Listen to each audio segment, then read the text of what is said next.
Simba Sports Club siku ya Jumapili ya tarehe moja. Tuna jambo katika uwanja wa Benjamin Mkapa. Tuna mechi ngumu kweli kweli, tuna kibarua kizito tunapaswa kukifanya, tuna mlima mrefu tunakwenda kuupanda, tuna mechi dhidi ya Esperance. Tunachokihitaji katika mchezo huo siku hiyo ni ushindi pekee, hakuna jambo jingine.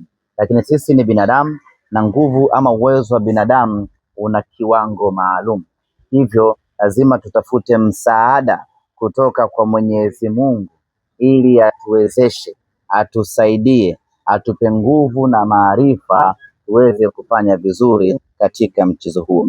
Na kwenye kumuomba Mwenyezi Mungu lazima utoe chochote kitu, hasa kwa wale watu ambao wanahitajika kupewa chochote kitu. Ndio maana hii leo tuko hapa Chakuama kwa ajili ya kuleta msaada huu, impendeze Mwenyezi Mungu basi apokee sadaka zetu, atujalie siku ya Jumapili twende tukafanye vizuri katika mchezo.